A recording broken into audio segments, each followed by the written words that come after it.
আসসালামু আলাইকুম রহমতুল্লাহি বারাকাতুহ। প্রিয় ভাই ও বন্ধুগণ, আমরা হাজী মোহাম্মদ আলমগীর হুসাইন ভাইয়ের সেই ভিডিওগুলো আপনাদেরকে দেখাবো।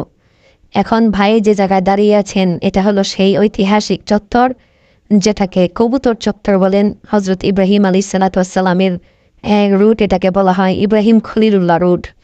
এই রুটে হিজরা রুট এবং সামনে মিসফালা, আর এখান দিয়ে এই যত ধরনের লাখো লাখো কবুতর এখানে আসেন। হাজি সাহেবরা এই কবুতর চত্বরে এসে কবুতরকে খাবার দেন, কবুতরের সাথে মোলাকাত করেন, ছবি তোলেন, মায়া মহব্বতে প্রেমে এই কবুতরের সাথে সময় কাটানোর চেষ্টা করেন।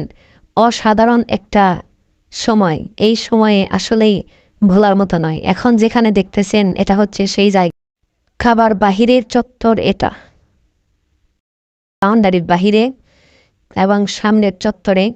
এখান থেকে চতুর সাইডে ঘুরিয়ে ঘুরিয়ে দেখানোর চেষ্টা করা হচ্ছে। আপনারা দেখবেন, ইনশাল্লাহ আশা করি চোখ ফেরাতে পারবেন না।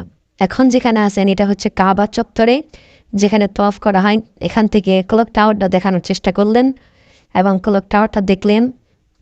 এরপরে এখানে তওয়াফের একটি জায়গা, সমস্ত হাজি সাহেবরা ইহরাম পরে ভিতরে যার যার প্রস্তুতি নিচ্ছেন। যারা ইহরাম শেষ তওয়াফ শেষ করেছেন তারা বিশ্রাম নেবেন, কেউ কেউ বাহির হয়ে যাবেন, কেউ নামাজের প্রস্তুতি নিচ্ছেন। সব মিলিয়ে একাকার। এখানকার প্রতিটি মানুষের ভিতরে আল্লাহ প্রেম, রসুল প্রেম নিয়েই তারা এখানে আসেন। আল্লাহ তাআলার দরবারে একটা সিজদা দিতে পারলে তারা ধন্য মনে করেন। সবার জন্য আসলে দোয়া থাকেন।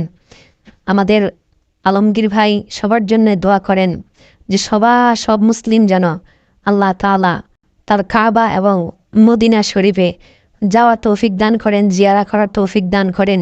এই